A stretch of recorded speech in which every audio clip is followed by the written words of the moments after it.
Hello बच्चा party, welcome to all of you in our YouTube channel physics academy by NL sir. अपन लोगों ने 9th number वाला chapter जो 12th physics का है, ray optics and optical instruments, उसके जो एक्सरसाइज के न्यूमेरिकल्स हैं उन पर अपन लोगों ने एक सीरीज स्टार्ट कर रखी है, जिसमें अपन लोगों ने पहले 2 लेक्चर शूट भी कर लिए हैं। फर्स्ट लेक्चर के अंदर अपन लोगों ने जाना था कि इस चैप्टर के जितने भी इम्पोर्टेंट फॉर्मूले हैं वो सारे के सारे अपन लोगों को न्यूमेरिकल्स में कैसे यूज करना है, साइन कन्वेंशन क्या है, साइन कन्वेंशन को यूज क्यों करना है और कहाँ साइन कन्वेंशन यूज नहीं करनी, इन सब बातों पर चर्चा की। और उसके अलावा अपन लोगों ने 9.1 से लेकर के 9.6 तक के जो न्यूमेरिकल्स थे उनको डिस्कस किया। फिर उसके बाद में सेकंड लेक्चर में अपन लोगों ने 9.7 से 9.14 तक के जितने भी न्यूमेरिकल हैं उन सबको अपन लोगों ने अच्छे से सेकंड लेक्चर में कवर कर लिया था। अब अगर आप लोग फर्स्ट टाइम देख रहे हैं तो आप लोग सबसे पहले फर्स्ट लेक्चर को मिनिमम 20 मिनट्स तक का देखिए, ताकि आप न्यूमेरिकल्स के अंदर फॉर्मूले कैसे यूज करने हैं इस बात को बेहतर तरीके से समझ पाएँ। चलो कॉपी और पेन निकाल लीजिए, अपन लोग स्टार्ट करते हैं। जो अपना 9.15 नंबर वाला न्यूमेरिकल है उसको क्या दिया हुआ है सबसे पहले ये देख लेते हैं। Use the mirror equation two deduce that an object placed between f and 2f of A concave mirror produces a real image beyond 2f। आपको बोला गया है फर्स्ट ऑफ ऑल कि आपको जो भी प्रूफ करना है मिरर इक्वेशन की हेल्प से प्रूफ करना है। सेकेंडरी इसमें क्या बोला गया है, इसका जो फर्स्ट ऑप्शन ए है वो कहता है आपसे कि आपके पास में एक ऑब्जेक्ट है जो कॉनकेव मिरर के f और 2f को अपन लोग सेंटर ऑफ कर्वेचर c से भी रिप्रेजेंट करते हैं, उनके बीच में अगर ऑब्जेक्ट रखा हुआ हो तो उसकी जो इमेज बनेगी वो बियॉन्ड टू 2f, मतलब 2f से क्या बनेगी, परे बनेगी। कैसी बनेगी, रियल बनेगी, वर्चुअल बनेगी, उस पर भी अपन लोग चर्चा करेंगे। तो ऐसा अपन लोगों ने जो हमारे पास में इमेज की फॉर्मेशन अपन लोगों ने की थी डायग्राम में, वहां से तो एक्सप्लेन कर सकते हैं, लेकिन मिरर इक्वेशन से कैसे एक्सप्लेन करना है उसको अपन लोग आज समझेंगे। तो अपन लोग स्टार्ट करते हैं सबसे पहले मिरर इक्वेशन से। मिरर इक्वेशन जो आपके पास में है वो है 1/f is to 1/v plus 1/u। यहाँ से 1/v इज टू क्या आ जाएगा आपके पास में 1/f माइनस 1/u। यहाँ से LCM आपके पास आ जाएगा FU एंड ये आ जाएगा u माइनस f। देन हमारे पास 1/v is equals to 1/v की जगह अपन लोग लिख लेते हैं v is equals to FU u minus f। ये जो वैल्यू आई है अपने पास में वो अपन लोगों ने जो मिरर इक्वेशन है उसकी हेल्प से v की वैल्यू फाइंड आउट की है। ये बड़ी इंपॉर्टेंट वैल्यू है, आप इसको बेहतर तरीके से समझ चुके होंगे। इसको अपन लोग हर एक पार्ट के अंदर यूज करने वाले हैं। ओके, अपन लोगों को फर्स्ट ऑफ ऑल तो ये रिमेंबर रखना है कि मिरर के केस में जब भी आपके पास v की वैल्यू पॉजिटिव आए तो आपके पास इमेज कैसी होगी, वर्चुअल। लेकिन अगर आपके पास v की वैल्यू नेगेटिव आए तो आपके पास इमेज कैसी होगी, रियल। अब ये चीज़ अपन लोगों ने पहले जो लेक्चर्स थे उनके अंदर डिस्कस किया था कि ऐसा क्यों होता है, इस पर अपन लोग चर्चा कर चुके हैं। तो अपन चेक करते हैं साइन कन्वेंशन के अकॉर्डिंग कि हमारे पास इस सिचुएशन के अंदर जो अपने को सिचुएशन दे रखी है क्वेश्चन में, उसके अकॉर्डिंग v की जो वैल्यू है वो पॉजिटिव मिलेगी या नेगेटिव। उसके बेसिस पर अपन लोग रियल और वर्चुअल इमेज का डिसीजन लेंगे। तो अपन लोग कहते हैं सबसे पहले तो from sign convention, sign convention के अकॉर्डिंग अगर अपन लोग देखें तो v is equals to f की वैल्यू कॉनकेव मिरर के लिए कैसी होती है, नेगेटिव। u की value also negative, object distance divided by minus u minus और माइनस f। यहाँ से माइनस माइनस क्या हो जाएगा, प्लस FU माइनस और ये अंदर भी माइनस, दोनों मिलकर क्या बन जाएंगे, प्लस f और ये माइनस u। अब आप लोगों को इसमें क्या दे रखा है कि आपके पास ऑब्जेक्ट जो है वो f और 2f के बीच में है, तो डेफिनेटली f से तो क्या होगी, ज़्यादा होगा किसका मान, u का मान। तो यहाँ से अपने पास जो v की वैल्यू आएगी वो कैसे, भाई अपने को बोला क्या गया है u is greater than to f। Then अपन लोग बोल सकते हैं कि हमारे पास जो v की वैल्यू आएगी वो कैसे आएगी, नेगेटिव आएगी। और अगर v की वैल्यू नेगेटिव आ रही है तो बिना सोचे समझे अपन लोग कह सकते हैं इमेज कैसी होगी, रियल होगी। अब अपने को प्रूफ करना है कि हमारे पास जो v की वैल्यू आएगी वो 2f से बड़ी आएगी। बोला गया अपने को कि जो अपनी इमेज होगी वो बियॉन्ड 2 क्या होगी, 2f होगी। चेक करते हैं। सबसे पहले अपने को क्या बोला गया है कि u की वैल्यू जो है वो f से तो बड़ी है, u is greater than to f, but 2f से छोटी है, मतलब लेस देन टू 2f। ये इसका मेन पार्ट, अपन अच्छे से इसको समझते हैं। अगर मैं इस फंक्शन को इन्वर्स कर देता हूँ तो मेरे पास क्या आएगा 1/2f, 1/2f। एंड ये जो साइन होगा इन्वर्स करते ही चेंज हो जाएगा, ये 1/u, और ये वाला साइन भी चेंज, तो 1/f। अब अपन लोग क्या चर्चा करते हैं कि अगर पूरी इक्वेशन को मैं किसी साइन से अगर मल्टीप्लाई कर देता हूं तो क्या किसी पर कोई इफेक्ट पड़ेगा? मे भी नहीं पड़ेगा। मैं सबको माइनस साइन से मल्टीप्लाई कर रहा हूं, तो मेरे पास ये बन जाएगा -1/2f। ये साइन जरूर कन्वर्ट हो जाएगा, ये -1/u, ये अपने पास -1/f। अब आप मुझे एक बात बता दीजिए कि अगर आप लोग किसी इक्वेशन के सारे पार्ट्स में इक्वल क्वांटिटी में कोई चीज़ आप जोड़ देते हैं और घटा देते हैं तो उससे इक्वेशन पर कोई इफेक्ट पड़ता है क्या? कोई इफेक्ट नहीं पड़ता है। तो अपन लोग ये चेक करते हैं, अपन क्या करते हैं इसमें पूरी में 1/f ऐड कर देते हैं। तो अपन ने किया 1/f ऐड -1/2f, और उसके बाद में 1/f -1/u, उसके बाद अपने पास आ जाएगा 1/f -1/f। इस सिचुएशन में आप देख सकते हैं ये आ जाएगा 1/2f greater than to 1/f -1/u, किसके इक्वल है? 1/v के, 1/v, और ये हो जाएगा 0। अब आप इसका इन्वर्स करो तो आपके पास मिलेगा 2f, साइन चेंज हो जाएगा v, और जो 0 है इसका इन्वर्स फंक्शन क्या होता है? इनफाइनाइट। अब आप लोग इस रिजल्ट को एकदम अच्छे से देखिए, v की जो वैल्यू है वो 2f से बड़ी है और इनफाइनाइट से क्या है? छोटी है। और अपने को ये प्रूफ करना था कि जो इमेज बनेगी वो बियॉन्ड 2 क्या बनेगी? 2f बनेगी। अब इसको सोल्व करने का एक और मेथड है, वो आप लोगों को बड़ा इजी लगेगा, ओके, एज ए न्यूमेरिकल लगेगा, तो एक डेरिवेशन टाइप आप लोगों को लग रहा होगा। क्या है? अपने को बोला क्या गया है कि आपके पास में जो ऑब्जेक्ट डिस्टेंस है वो f और 2f के बीच में है, यानी f से बड़ी और 2f से क्या है? छोटी। अगर मैं आपके लिए ऑब्जेक्ट जो डिस्टेंस है उसका जो u का वैल्यू है उसको अगर अपन लोग 1.5f ले लेते हैं तो वो f से बड़ा भी हो गया और 2f से छोटा भी हो गया। तो मैं u की जो वैल्यू है वो ले लेता हूँ 1.5, या इसे अपन लोग लिख सकते हैं 3/2f। डेफिनेटली साइन किसका आएगा? माइनस का। और हमारे पास में जो मिरर है वो कॉनकेव है, तो आपके पास फोकल लेंथ भी कैसी होगी? नेगेटिव होगी। आप लोग ये जो वैल्यूज हैं इनको पुट कर दीजिए किसमें? जो अपने पास मिरर इक्वेशन होती है 1/f = 1/v + 1/u। सबसे पहले तो मैं 1/v के इक्वल में वैल्यू निकाल लेता हूँ, तो मेरे पास आ जाएगा 1/v = 1/f -1/u। 1/v = 1/f की वैल्यू क्या है? -f, तो -f पुट कर दिया, -1/u की वैल्यू कितनी है अपने पास? 3/2 -3/2f। यहाँ से 1/v = -1/f, एंड ये आ जाएगा अपने पास -+2 ऊपर चला जाएगा तो 3f।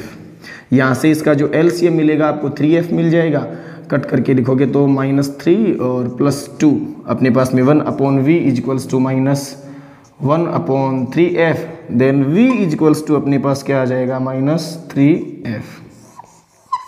अब देखो यहाँ से दो चीज़ें सेटिस्फाई होती है। फर्स्ट ऑफ ऑल v का साइन कैसा है? नेगेटिव है। अगर नेगेटिव साइन है तो आपके पास इमेज कैसी होगी? रियल होगी। फर्स्ट तो ये रिजल्ट हो गया। सेकंड आप देख सकते हैं जो v की वैल्यू है वो साइन कन्वेंशन के अकॉर्डिंग आई है, और जो अपने पास मिल रहा है 3/f, यानी f का क्या है? 3 टाइम्स मल्टीपल है। और अपन लोगों ने यही प्रूफ करना था कि हमारे पास में जो v की वैल्यू आएगी वो 2f से ग्रेटर देन आएगी। 2f से क्या आएगी? ग्रेटर देन आएगी। और वो अपन लोगों ने यहाँ पर देख लिया कि 2f से क्या है? बड़ी। कितना है अपने पास में? 3f। तो ये दोनों मेथड आप जिससे चाहें उससे सोल्व कर सकते हैं। एक बार आप जल्दी से इसे नोट कर लीजिए, उसके बाद बी पार्ट पर अपन लोग चर्चा करते हैं। अब हम लोग इसका जो बी पार्ट है उस पर छोटी सी चर्चा करते हैं। बोला गया है ए convex mirror always produces A virtual image independent of the location of the object. आपको बोला गया है कि जो कॉन्वेक्स मिरर होता है वो ऑलवेज एक वर्चुअल इमेज बनाता है, और ये इस बात पर भी डिपेंड नहीं करता कि आप ऑब्जेक्ट को कहाँ प्लेस कर रहे हैं और कहाँ प्लेस नहीं कर रहे हैं। इस बात को अगर प्रूफ करना है तो सिंपल सी बात है, आपको ये प्रूफ करना पड़ेगा कि जो v की वैल्यू आएगी वो कैसे आएगी? पॉजिटिव। अगर v की वैल्यू पॉजिटिव आ गई तो डेफिनेटली अपने पास में जो इमेज बनेगी वो कैसे बनेगी? वर्चुअल। तो अपन मिरर फॉर्मूले की हेल्प से v की वैल्यू क्या फाइंड आउट की थी अपन लोगों ने पिछली बार?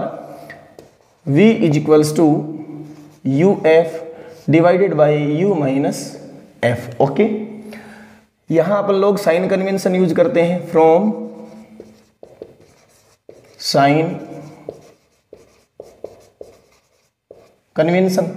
यहाँ से जो v की वैल्यू अगर चेक करें तो u की वैल्यू अपने पास कैसी होती है, ऑलवेज नेगेटिव। f कॉन्वेक्स के लिए पॉजिटिव, u की value negative and f positive होता ही है। v इज इक्वल्स टू अपने पास आया minus you F divided by minus you minus F. अगर आप यहाँ से माइनस साइन कॉमन लेंगे तो आपके पास में v की वैल्यू आ जाएगी you F divided by u plus F. यानी अपन लोग यहाँ से देख सकते हैं कि जो v की वैल्यू आ रही है वो कैसी आ रही है, पॉजिटिव। अब आप लोग चाहे यहाँ u की वैल्यू कुछ भी पुट कर दीजिए, आपके पास v की वैल्यू कैसी आ रही है, पॉजिटिव। तो आपके पास इमेज कैसी बनेगी, वर्चुअल बनेगी। ओके, अब अपन लोग जो इसका सी पार्ट है उस पर भी चर्चा कर लेते हैं। सी पार्ट में आप लोगों को बोला गया है the virtual image produced by a convex mirror is always diminished in size and is located between the focus and the pole. अब ये जो आपके पास कॉन्वेक्स मिरर से इमेज बनती है ये डिमिनिश्ड यानी छोटी बनती है। एक तो ये प्रूफ करना है और दूसरा आपको प्रूफ क्या करना है कि ये ऑलवेज जो पोल और आपके पास में फोकल पॉइंट होता है उसके बीच में बनती है। यानी जो v की वैल्यू है वो कभी भी f से बड़ी नहीं हो सकती, f से छोटी हो सकती है, क्योंकि पोल और f के बीच में कहीं भी हो सकती है। तो अपन लोग ये प्रूफ करते हैं। तो सबसे पहले तो अपने को पता है कि अगर डिमिनिश्ड इमेज बनेगी, छोटी इमेज बनेगी, तो m की जो वैल्यू होगी, जो मैग्निफिकेशन होगा वो ऑलवेज एक से क्या होगा, छोटा होगा। मैग्निफिकेशन का फॉर्मूला क्या होता है, m is equals to minus v upon u। v की वैल्यू आपके पास क्या है, आपने साइन कन्वेंशन यूज करके v की वैल्यू निकाली है, माइनस का साइन यहाँ पड़े रहने दीजिए। v की वैल्यू साइन कन्वेंशन के अकॉर्डिंग आप लोगों ने निकाली है you F divided by you plus F. Okay, और इसको डिवाइड किससे करना है, u से। और u की अगर साइन कन्वेंशन के अकॉर्डिंग वैल्यू पुट करोगे तो क्या हो जाएगी, minus u। Minus minus m की वैल्यू कैसी हो गई, प्लस। तो डेफिनेटली इमेज तो अपने पास में वर्चुअल है ही है। u से u कैंसिल आउट हो गया तो f divided by u plus F. अब आप एक बार इस पर गौर कीजिए, f को अगर आप f से बड़ी क्वांटिटी से डिवाइड करेंगे तो डेफिनेटली जो m की वैल्यू आएगी, जो रिजल्ट आएगा वो क्या आएगा, एक से छोटा आएगा। अभी आप अगर 3 को 4 से डिवाइड करेंगे तो डेफिनेटली जो वैल्यू आएगी वो 0 पॉइंट समथिंग आएगी। तो यहाँ से मेरे पास क्या आ रहा है कि जो m की वैल्यू होगी वो ऑलवेज लेस देन क्या होगी, 1 होगी। इस बेसिस पर मैंने कह दिया स्मॉल इन साइज या डिमिनिश्ड इन साइज, ये चीज होगी। ओके, और आप लोगों से क्या बोला गया है कि यहाँ जो v की वैल्यू होगी, जो v की वैल्यू होगी वो ऑलवेज f से क्या होगी, छोटी होगी। पोल और f के बीच में ही इमेज बन सकती है, इसके अलावा कहीं नहीं बन सकती। देख लेते हैं, v की वैल्यू हम लोगों ने निकाली है you F divided by you plus F. अगर मैं यहाँ से u कॉमन ले लेता हूँ तो मेरे पास आ जाता है you F divided by you common 1 plus F upon you. u से u कैंसिल आउट तो v की वैल्यू अपने पास आ गई f divided by 1 plus F upon you. अब एक बार आप थोड़ा सा ध्यान दीजिए, आप f को डिवाइड कर रहे हैं 1 से बड़ी क्वांटिटी से। क्वांटिटी जो है वो 1 से क्या है, बड़ी भाई f अपॉन यू की वैल्यू कुछ भी आए इसमें ऐड होगी तो अपने पास में जो रिजल्ट आएगा वो जो इन दोनों का एडिशन आएगा वो 1 से क्या होगा, बड़ा। और किसी भी क्वांटिटी को अगर आप लोग 1 से बड़ी क्वांटिटी से डिवाइड करेंगे तो जो वैल्यू आएगी वो उस मेन क्वांटिटी से क्या आएगी, छोटी आएगी। जैसे अपने मान लीजिए 10 है, 10 को अगर 2 से डिवाइड करेंगे, 3 से डिवाइड करेंगे तो डेफिनेटली हमारे पास जो वैल्यू है वो 10 से कम ही आने वाली है। तो इस सिचुएशन पर, इस बेसिस पर अपन लोग क्या बोल सकते हैं, जो v की वैल्यू होगी वो ऑलवेज क्या होगी, less than to f। Okay, यही अपन लोगों को प्रूफ करना था। कौन सी पार्ट में, सी पार्ट में। अब आप कहेंगे सर आपने सेकंड मेथड तो नहीं बताया। बड़ा सिंपल है, आप अगर चाहें कि हम इसे न्यूमेरिकल की तरह कैसे सोल्व करें तो देखो f की वैल्यू तो डेफिनेटली पॉजिटिव f लेनी है, और आप लोग u की वैल्यू कोई भी ले लीजिए, इंडिपेंडेंट होता है, u पर तो डिपेंड ही नहीं करता है। तो u की वैल्यू आप f ले लीजिए, 2f ले लीजिए, 4f, 5f, 6f, कुछ भी ले लीजिए। आप जब v की वैल्यू फाइंड करेंगे तो वो कैसी मिलेगी, आपको पॉजिटिव मिलेगी। m की वैल्यू जब आप फाइंड करेंगे तो आपको ऑलवेज 1 से छोटी मिलेगी, और जो v की वैल्यू है वो डेफिनेटली जो f होगा उससे कैसा मिलेगा, आपको छोटा मिलेगा। तो आप लोग u की कोई भी वैल्यू आप u equals to 5f put करके एक बार चेक कर लीजिए, आपको पता चल जाएगा कि ये बड़ा इजीली दूसरे तरीके से भी प्रूफ हो सकता है। अब अपन लोग चर्चा कर लेते हैं इसका जो डी पार्ट है उसके ऊपर। An object placed between the pole and focus of a concave mirror produces a virtual and enlarged image। बोला क्या गया है कि अगर आपके पास में एक कॉनकेव मिरर है तो उस सिचुएशन में अगर आप लोग इमेज को पोल और फोकल पॉइंट के बीच में कहीं प्लेस करते हैं तो उसकी जो इमेज बनेगी वो साइज में तो बनेगी लार्ज और कैसी होगी, वर्चुअल होगी। वर्चुअल होने के लिए v का मान कैसा होना चाहिए, पॉजिटिव। एक बार चेक कर लेते हैं अपन लोग, डी पार्ट के अपन लोग चर्चा कर रहे हैं। v का फॉर्मूला हम लोगों ने पढ़ा है uf divided by u minus f। आप साइन कन्वेंशन यूज करो, from sign convention v is equals to u की value always negative, f is also negative because अपने पास में कॉनकेव मिरर है, u की वैल्यू नेगेटिव और माइनस माइनस f। यहाँ से v is equals to minus minus plus U F divided by minus और माइनस प्लस हो गया f माइनस यू। आपने अभी अभी डिस्कशन किया है कि जो ऑब्जेक्ट है वो पोल और f के बीच में, यानी हमारे पास जो ऑब्जेक्ट डिस्टेंस है वो f से क्या है, कम है। तो अपन कहेंगे कि u is less than to f। अब अगर u is less than to f है तो डेफिनेटली v की वैल्यू कैसी आएगी आप लोगों के पास में, पॉजिटिव आएगी। कैसी आएगी, पॉजिटिव। मतलब हमारे पास में जो इमेज आएगी वो कैसी आएगी, वर्चुअल आएगी। कैसी आएगी, वर्चुअल। ये बात तो प्रूफ हो गई। अब साइज में इनलार्ज मिलने का मतलब है कि m की जो वैल्यू है, मैग्निफिकेशन जो है वो ग्रेटर देन क्या हो, 1 हो। चेक करते हैं। m का फॉर्मूला क्या होता है, m इज इक्वल्स टू होता है माइनस v अपॉन u। आप v की वैल्यू साइन कन्वेंशन के साथ यूज करते हैं तो साइन कन्वेंशन के साथ निकालते हैं तो ये मिलती है आपको, अकॉर्डिंग टू साइन कन्वेंशन है ये। तो माइनस का साइन यहाँ रहने दीजिए, v की वैल्यू आप पुट कर दीजिए uf divided by f minus u, और इसे डिवाइड किससे करना है, u से। ऑब्जेक्ट डिस्टेंस जो है वो आपके पास में कैसा है, नेगेटिव ऑफ u। आप ऐसे मत मान लीजिए कि मैंने v की वैल्यू यहाँ पॉजिटिव रखी, मैंने साइन कन्वेंशन के अकॉर्डिंग जो आती है वो पुट कर दी। आप लोग यहाँ देखेंगे माइनस से माइनस प्लस हो जाएगा और u से u कैंसिल आउट हो जाएगा, तो आपके पास में वैल्यू आएगी m is equals to f divided f minus u। f बड़ा है किससे, u से, f बड़ा है u से। तो इस कंडीशन में आप देखिए m is equals to f upon f minus u।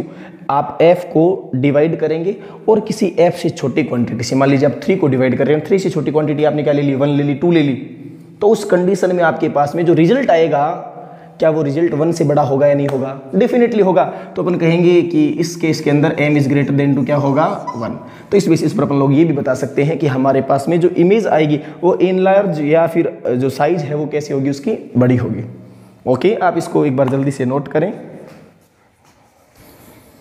9.16 number वाले न्यूमेरिकल में आपको दे रखा है A small pin fixed on a table top is viewed from above from a distance of 50 centimetre. एक टेबल है और इस टेबल पर आप लोगों ने एक पिन है उसको अरेंज कर रखा है और आप इसे 50 सेंटीमीटर की जो हाइट है वहाँ से देखते हैं। मान लीजिए आप इसे यहाँ से देख रहे हैं, आप इसे यहाँ से देख रहे हैं। ओके, फिर उसके बाद में आगे बोला गया है by what distance would the pin appear to be raised if it is viewed from the same point through a 15 centimeter thick glass slab held parallel to the table। refractive index of glass 1.5 does the answer depends on the location of the slab। अब क्या बोला गया है कि अगर आप इसके path में एक 15 सेंटीमीटर थिक कोई ग्लास की स्लैब अगर प्लेस कर देते हैं 15 सेंटीमीटर, तो क्या उस सिचुएशन के अंदर जो इसकी अपीरेंट डेप्थ होगी, जो इसका प्रतीत होने वाली जो गहराई होगी, क्या उसमें कोई चेंजमेंट आएगा, ये अपने से पूछा गया है। अब सिंपल सी बात है भाई, अब अगर आपने यहाँ अगर 1.55 रिफ्रैक्टिव इंडेक्स वाले किसी ग्लास की स्लैब को रखा है तो यहाँ पर रिफ्रैक्शन होगा और रिफ्रैक्शन के कारण अपने को पहले भी अपने कई न्यूमेरिकल्स में देख चुके हैं, जो बॉटम होता है वो थोड़ा सा ऊपर उठा हुआ दिखाई देता है। ठीक उसी प्रकार ये जो पिन होगी वो भी डेफिनेटली अब थोड़ी सी ऊपर उठी हुई दिखाई देगी। कैसे, आप देख सकते हैं, मान लीजिए यहाँ से एक रे है वो ऐसे निकलती है, यहाँ इंसिडेंट होती है और इस तरह से अपनी आँख तक पहुँचती है। तो ये अब फील कहाँ से होगा कि कहाँ से आ रही है, कुछ यहाँ से। तो ये जो पिन होगी वो आप लोगों को यहाँ दिखाई देगी। एक्चुअल में यहाँ है, लेकिन ड्यू टू रिफ्रैक्शन आपको यहाँ पर ये दिखाई देगी। तो ये कुछ ऊपर उठी हुई दिखाई देगी। तो आपको बताना है कि क्या कुछ ऊपर उठी हुई दिखाई देगी या फिर कोई फर्क इसका प्रभाव पड़ेगा इस स्लैब का या नहीं पड़ेगा। अपन लोग एक बार चेक करते हैं। अपन ने ऐसी सिचुएशन के लिए एक फॉर्मूला डिफाइन किया है जिसे अपन लोग क्या लिखते हैं, N refractive index is equals to real depth divided by apparent depth.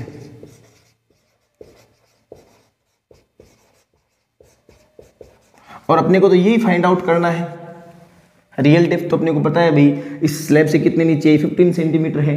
अपने को चेक तो क्या करना है, अपीरेंट डेप्थ चेक करना है। तो यहाँ से अपने पास में अपीरेंट डेप्थ की जो वैल्यू आएगी वो आ जाएगी real depth divided by N. आपके पास रियल डेप्थ कितना है 15 सेंटीमीटर, एन की वैल्यू कितनी है 1.55। आपके पास अप्रोक्स वैल्यू कितनी आ जाएगी यहाँ से 10 सेंटीमीटर। यानी एक्चुअल डेप्थ इसकी यहाँ से कितनी है 15 सेंटीमीटर, लेकिन आप लोगों को फील कितनी होगी इसकी डेप्थ, वो होगी 10 सेंटीमीटर। यानी कितनी ऊपर उठ गई, तो आप कहेंगे अप्रोक्सीमेट ये कितना ऊपर उठी हुई दिखाई देगी, तो 5 सेंटीमीटर। कितना ऊपर उठी हुई दिखाई देगी आप लोगों को 5 सेंटीमीटर। फिर उसके बाद में आपको क्या बोला गया है कि ये जो स्लैब है इसकी पोजीशन अगर आप लोग चेंज करते हैं तो क्या उससे अपैरेंट डेप्थ के ऊपर कोई इफेक्ट पड़ेगा। तो आप देख सकते हैं कि इस फॉर्मूले के अंदर इसकी जो लोकेशन है उसके बारे में ऐसी कोई स्पेसिफिक केस नहीं दे रखा है जिससे आपका जो ये फॉर्मूला है इसमें किसी टाइप का कोई चेंजमेंट हो। तो इसका अपने पास आंसर क्या है, अपन कहेंगे कि इस सिचुएशन के अंदर जब अपन लोग स्लैब पुट कर देंगे इसके बीच में, तो उस सिचुएशन में हमारे पास जो अपैरेंट डेप्थ होगी वो 15 सेंटीमीटर नहीं रहकर कितनी हो जाएगी 10 सेंटीमीटर। यानी 5 सेंटीमीटर अबाउ रिप्रेजेंट होगी, अपने को फील होगी क्या, पिन। ओके, आप जल्दी से इसे नोट कर लीजिए। अब हम लोग एक और बेहतर न्यूमेरिकल पर चर्चा करेंगे। ये न्यूमेरिकल अंडरस्टैंडिंग के लिए बहुत बेहतर है। हालांकि बोर्ड के एग्जाम के पॉइंट ऑफ व्यू से कोई ज़्यादा इंपॉर्टेंट नहीं है, लेकिन न्यूमेरिकल अच्छा है, आपको बहुत सारे कॉन्सेप्ट समझा करके जाएगा। क्या दे रखा है इस न्यूमेरिकल में अपन लोग देखते हैं। Figure 9.28 shows a cross section of a light pipe made of glass fiber of refractive index 1.65। आपको ये जो डायग्राम दिख रहा है ये एक आपके पास में पाइप है, लाइट पाइप है जिसके थ्रू लाइट पास करती है। और इसका जो रिफ्रैक्टिव इंडेक्स है, ये जो पाइप है इसका जो रिफ्रैक्टिव इंडेक्स है वो आप लोगों को दे रखा है 1.68। यानी मैं बोल सकता हूँ इसमें refractive index of glass N of G is equals to 1.68। और क्या दे रखा है, the outer covering of the pipe is made of a material of refractive index 1.44। और इसके बाहर जो आप लोगों को ये पॉलिश दिखाई दे रही है, ये जो कवरिंग दिखाई दे रही है, इसका जो रिफ्रैक्टिव इंडेक्स है वो 1.44 है। तो सिंपल सी बात है, ये डेंसर मीडियम है और रेयर मीडियम है। तो यहाँ पर टोटल इंटरनल रिफ्लेक्शन का जो फिनोमिना है वो होता है और उसके थ्रू लाइट जो होती है वो पास आउट होती है। आगे आपको क्या दे रखा है इसमें, what is the range of the angles of the incident rays with the axis of the pipe for which total reflection inside the pipe take place as shown in the figure. अब आप लोगों से इसमें बोला गया है कि ये जो इसकी एक्सिस आप देख पा रहे हैं, इसके ऊपर ये जो इंसिडेंट एंगल है आई, इसकी मैक्सिमम या इसकी जो रेंज है वो कहाँ से कहाँ तक है कि आप ये जो इंसिडेंट एंगल है इसकी वैल्यू कहाँ से कहाँ तक लें कि जो लाइट है वो बड़ा ही इजीली इस पाइप के थ्रू पास आउट हो सके। यानी कुल मिलाकर के अपने को आई की वैल्यू फाइंड आउट करनी है, रेंज फाइंड आउट करनी है कहाँ से कहाँ तक। इस बात को अगर समझना है तो एक बार आप थोड़ा सा ध्यान देंगे।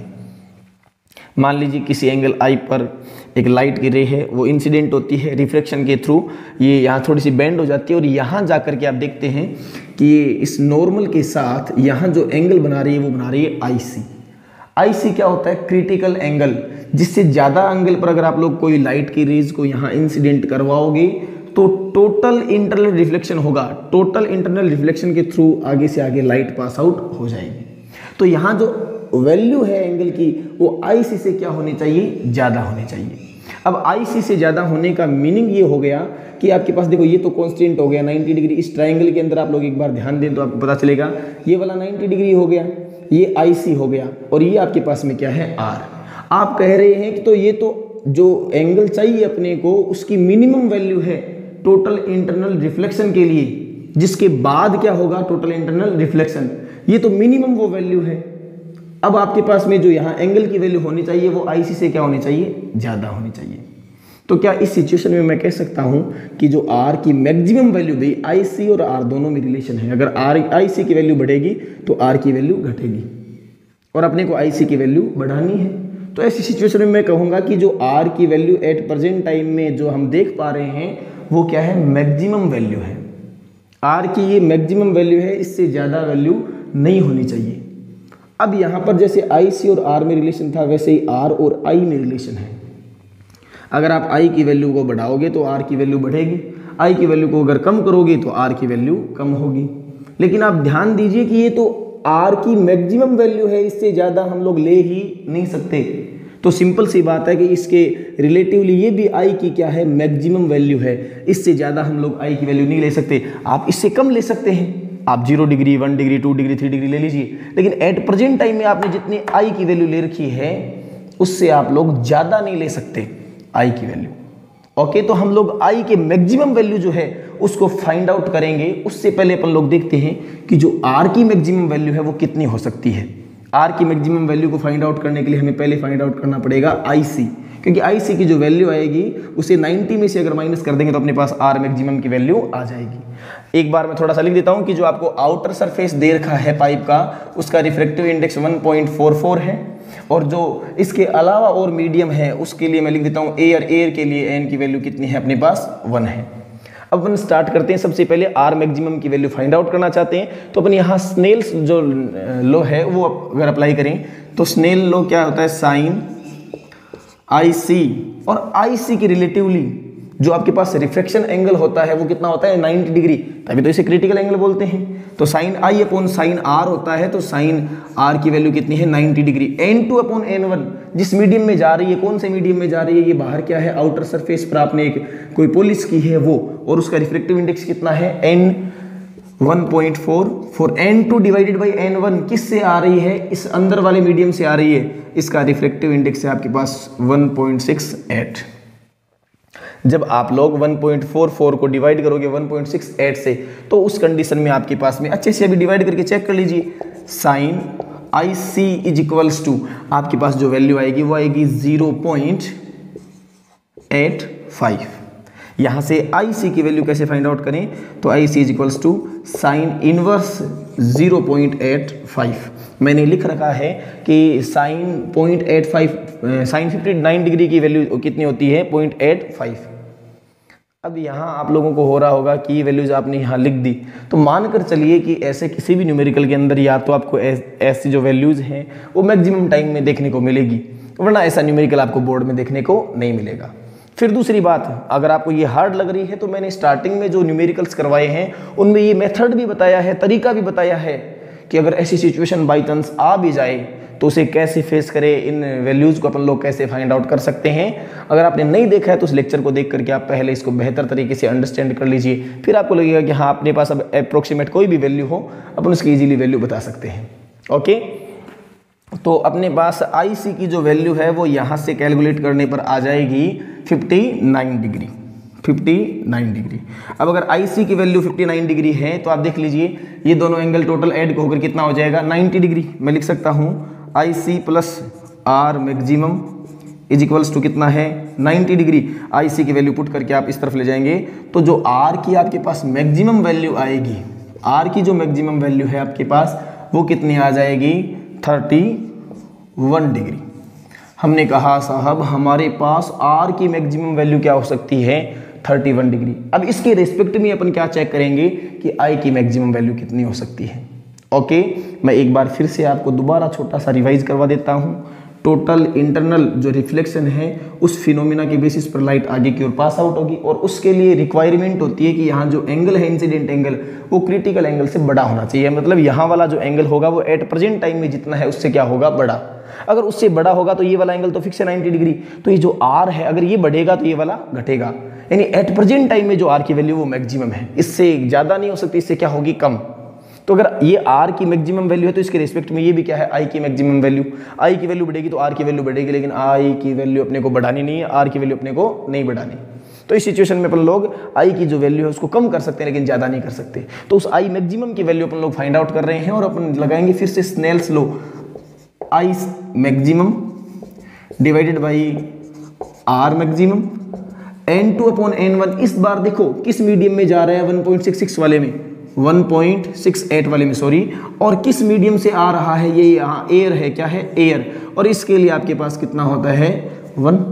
आप लोग साइन आई मैक्सिमम पुट कीजिए 1.68 और ये आगे की ओर चला जाएगा तो मल्टीप्लाई में sign R maximum. R maximum आपके पास में जो आर की वैल्यू है वो कितनी है, देखो देखें 31 डिग्री, 31 डिग्री। ऐसी सिचुएशन में आपके पास में sign I maximum is equals to 1.68 और जब आप लोग यहाँ ये वाली जो वैल्यू है इसको पुट करेंगे साइन 31 की वैल्यू, तो ये आपके पास में अप्रोक्सीमेट आने वाली है 0.51। ओके, यहाँ से आप लोग इसको लिखेंगे साइन आई मैक्सिमम, आप लिख लेना कि जो साइन 31 डिग्री है उसकी अप्रोक्स वैल्यू कितनी होती है 0.51, क्योंकि साइन 30 डिग्री जो होता है उसकी वैल्यू 1/2 यानी 0.5 होती है। ओके, तो जब आप इसको मल्टीप्लाई करेंगे तो आपके पास में कितना आएगा 0.86। आपने स्टार्टिंग में देखा कि 0.85 जो वैल्यू है वो 59 डिग्री की है, तो अभी 0.1 बढ़ा है, तो आपके पास में एंगल भी आप देखेंगे तो आएगा sign I maximum is equals to ये वाली जो वैल्यू होगी वो अप्रोक्सीमेट ऐसे मान लीजिए साइन 60 डिग्री की होगी। भाई 0.85 जो था वो किसका था 59 डिग्री का, तो आपके पास में जो 0.86 होगी वो 59 पॉइंट समथिंग या अप्रोक्स अपन कितना ले लेते हैं 60 डिग्री। ऐसी सिचुएशन में हमारे पास जो आई की मैक्सिमम वैल्यू आ जाएगी वो आएगी अपने पास में 60 डिग्री। कितनी आएगी 60 डिग्री। तो अपन लोग कह सकते हैं रेंज ऑफ इंसिडेंट एंगल की जो रेंज है, range of I is equals to 0 degree से लेकर के 0 डिग्री टू 60 डिग्री, 0 डिग्री से 60 डिग्री तक आप कोई भी एंगल ले लीजिए, उसके लिए यहाँ टोटल इंटरनल रिफ्लेक्शन होगा और इस पाइप के थ्रू लाइट पास आउट होगी। लेकिन अगर आप 60 डिग्री से अबव अगर कोई एंगल लेंगे तो उस कंडीशन में इस पाइप के थ्रू लाइट फ्लो नहीं हो सकती। ओके, अब इसे नोट करो। इसका बी पार्ट भी अपन लोग अभी करते हैं। इसके बी पार्ट में अपने को बोला गया है what is the answer if there is no outer covering of the pipe. अगर ये जो पाइप है इसके जो अराउंड ये आउटर कवरिंग है इसको अगर हटा दिया जाए तो उस कंडीशन में आपके पास जो आई की रेंज आएगी वो कितनी आएगी ये अपने को बताना है। कवरिंग को हटाने का मतलब क्या हो गया कि पहले अपने पास में इसकी वैल्यू थी 1.44, अब बाहर क्या हो गई एयर, तो वैल्यू कितनी हो गई 1। तो इस सिचुएशन में ठीक वही काम करना है अपन लोगों को। सबसे पहले अपन लोगों को IC की वैल्यू फाइंड आउट करना है। IC की वैल्यू की हेल्प से अपन को R की वैल्यू फाइंड आउट करनी है और इससे किसकी वैल्यू फाइंड आउट कर लेंगे अपन लोग I की वैल्यू। ठीक है, फर्स्ट ऑफ ऑल अपन लोग स्नेल का नियम लगाते हैं और उसकी हेल्प से IC की वैल्यू फाइंड आउट करते हैं। Sign IC divided by sign IC के रिस्पेक्ट में R की value 90 degree is equals to N2 upon N1। N2 क्या है एयर, N1 क्या है आपके पास में 1.68 ग्लास। ऐसी सिचुएशन में साइन IC साइन 90 की वैल्यू 1 हो जाएगी और 1.68 से डिवाइड करोगे तो 0.599 आपके पास में क्या आएगी वैल्यू आएगी। ओके, और यहाँ से आप लोग देख पाओगे sign IC is equal to क्या हो जाएगा साइन इनवर्स 0.59। ये जो 0.59 वैल्यू है ये किसकी है साइन 37 डिग्री। अप्रोक्स क्या है साइन 37 डिग्री, यानी जो हमारे पास IC की वैल्यू आई है वो आई है 37 डिग्री। अब R की मैक्सिमम वैल्यू चेक कर लेते हैं। हम जानते हैं IC plus R maximum is equals to 90 degree. देख सकते हैं आप, इन दोनों को ऐड करोगे कितना मिलेगा आपको 90 डिग्री। तो यहाँ से जो R मैक्सिमम की वैल्यू है वो आप देख सकते हैं IC आगे की ओर जाएगा माइनस में हो जाएगा, तो 90 माइनस 37 जो R की मैक्सिमम वैल्यू आपके पास आएगी वो कितनी हो सकती है 53 डिग्री। 53 डिग्री से कम R की वैल्यू कितनी भी हो सकती है, लेकिन मैक्सिमम कितनी हो सकती है 53 डिग्री। ओके, अब अपन लोग चेक करते हैं कि हमारे पास I की वैल्यू क्या हो सकती है। आप देख सकते हैं कि हमारे पास I की वो वैल्यू होनी चाहिए जिसके लिए R का मान 53 डिग्री से कम होना चाहिए। I की मैक्सिमम वैल्यू कितनी हो सकती है अपन ये चेक करते हैं एक बार। मिनिमम वैल्यू 0 और मैक्सिमम वैल्यू कितनी हो सकती है 90 डिग्री। कितनी हो सकती है 90 डिग्री। अगर मैं आई की वैल्यू 90 डिग्री ले लेता हूं तो उस सिचुएशन में लाइट पास होगी या नहीं होगी, एक बार अपन चेक करते हैं। अपन ले लेते हैं आई की वैल्यू साइन, आई की वैल्यू अपन ने कितनी ली है 90 degree divided by sign R, यानी उसके रेस्पेक्ट में आर की क्या वैल्यू होगी, इज इक्वल्स टू, आप जानते हैं sign I upon sign R is equals to n2 upon n1। n2 क्या है 1.68 वाला मीडियम ग्लास, n1 क्या है एयर, डिवाइडेड बाई 1। साइन 90 की वैल्यू हो गई 1, sign R is equals to 1.68, sign R is equals to 1 divided by 1.68 and sign R is equals to 0.59, और यहाँ से जो आर की वैल्यू आएगी आपके पास में अप्रोक्स कितनी आ जाएगी 37 डिग्री। आपने क्या देखा कि हम आई का जो मैक्सिमम मान यहाँ ले सकते हैं। पिछले अपन लोगों ने क्वेश्चन में देखा इसके ए पार्ट में कि मैक्सिमम 0 से 60 डिग्री के बीच में हो सकता है, लेकिन मैंने यहाँ कहा कि मैक्सिमम मैं 90 डिग्री लेकर तय करता हूँ एक बार। तो 90 डिग्री पर मेरे पास आर की वैल्यू कितनी है 37 डिग्री, और आर की मैक्सिमम वैल्यू हो कितनी सकती है 53 डिग्री। इसका मतलब मैं यहाँ से ये तो रिजल्ट निकाल सकता हूँ कि आई की चाहे कोई भी वैल्यू हो, यहाँ पर जो लाइट होगी वो इस पाइप के थ्रू पास होगी। तो अपन लोग यहाँ से क्या बता सकते हैं, the value of R, the value of R is less than to 53 degree. ये मैक्सिमम कितनी हो सकती है 53 डिग्री, और ये क्या इससे कम है। So at every value of incident angle I the light passes through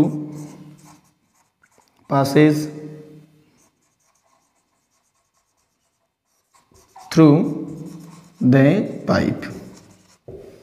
okay, यानी इस टाइम पर आप लोग चाहे आई की कोई भी वैल्यू ले लीजिए 0 से 90 डिग्री के बीच में, आपकी जितनी भी लाइट होगी वो सारी की सारी इस पाइप के थ्रू पास आउट हो जाएगी। ओके, नोट कीजिए इसे।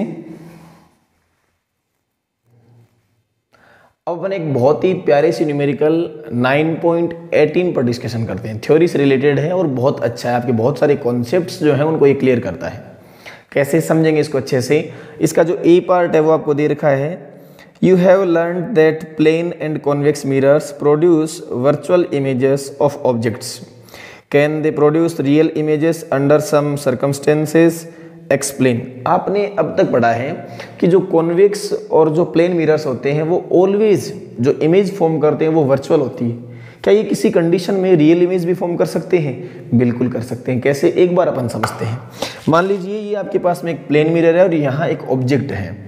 इस ऑब्जेक्ट से आपने दो रेज को निकाला, इमिट करवाया, ये इस मिरर पर जाकर के रिफ्लेक्ट होंगे और रिफ्लेक्ट होने के बाद इस तरह से निकल जाएंगे।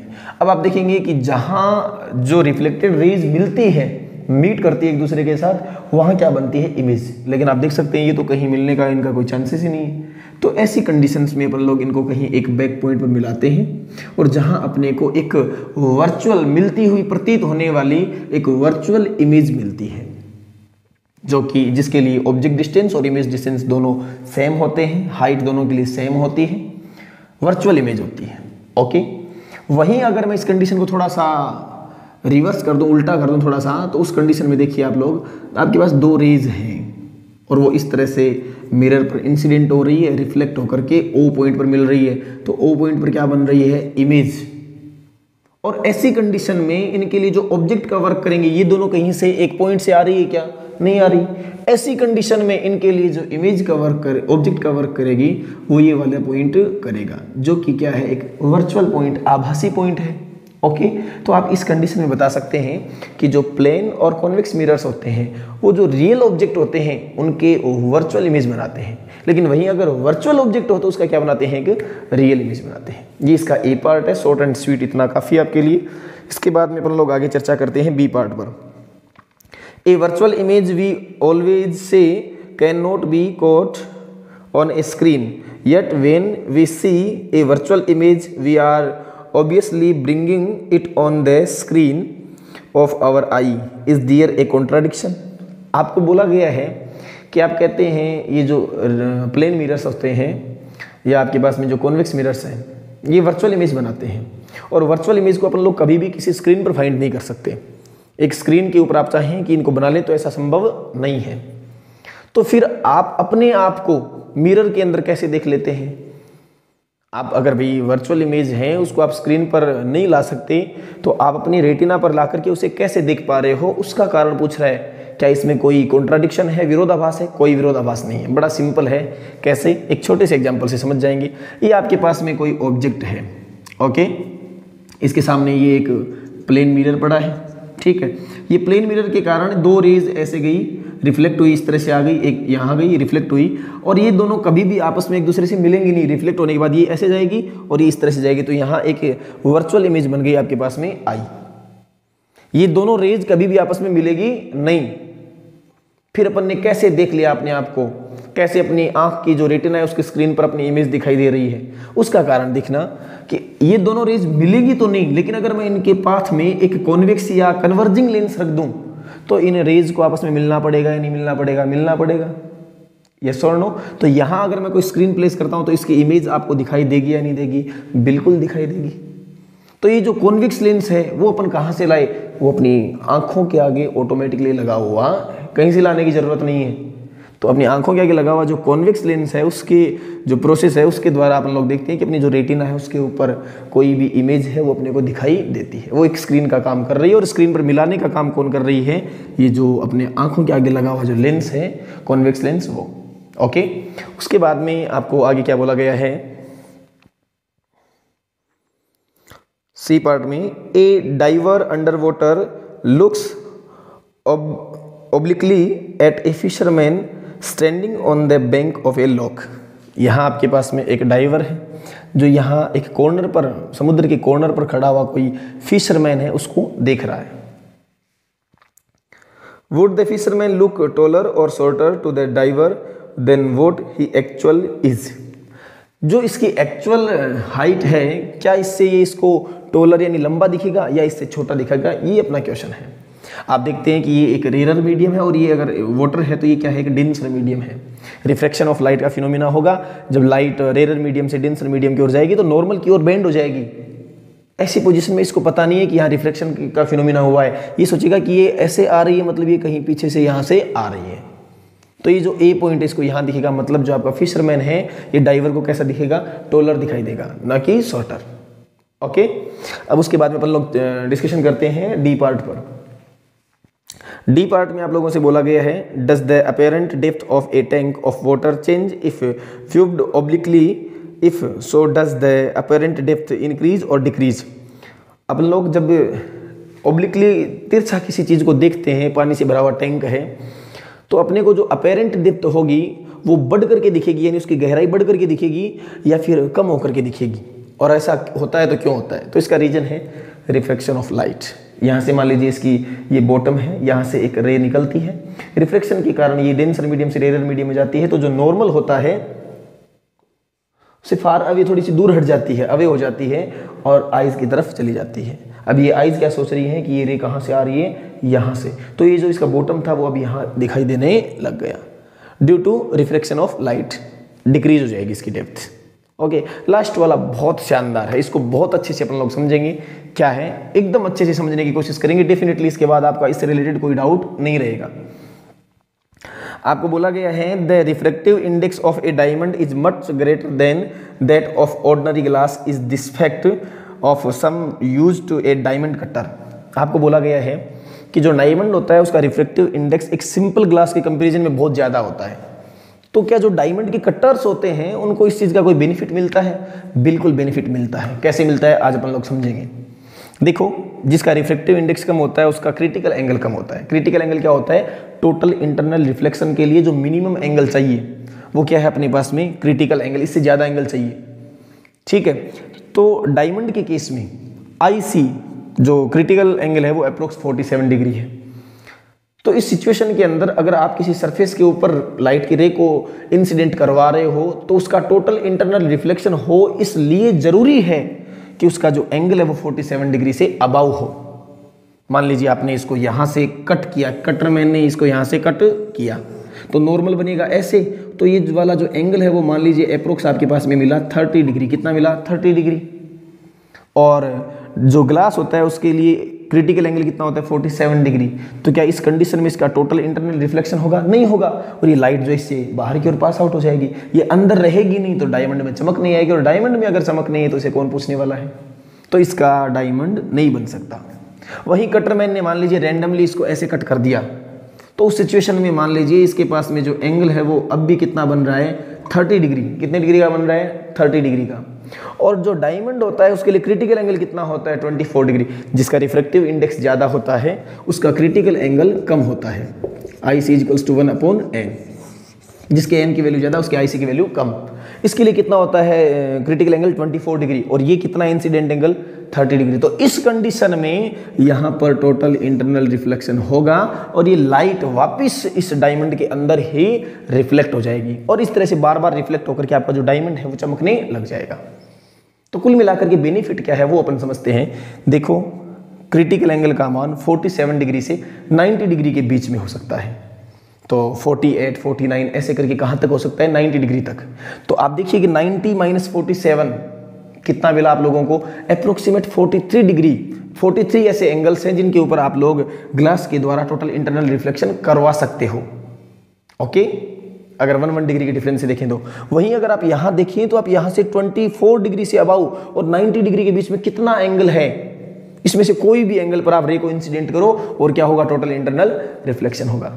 तो ऐसी कंडीशन के अंदर डायमंड कटर कैसे भी कट कर देगा एक बार तो उसकी प्रोबेबिलिटी ज़्यादा रहती है कि उसका एंगल जो है वो 24 डिग्री से बड़ा और 90 डिग्री के अंदर हो, तो उसका रिफ्लेक्शन होगा, तो आपका जो डायमंड है वो अच्छा चमकता हुआ दिखाई देगा। वीडियो काफ़ी लंबा हो चुका है। अपन लोग आगे की न्यूमेरिकल्स को अगले लेक्चर में शूट करेंगे। उम्मीद है यहाँ तक आपको बेहतर समझ में आया है। Okay, thank you.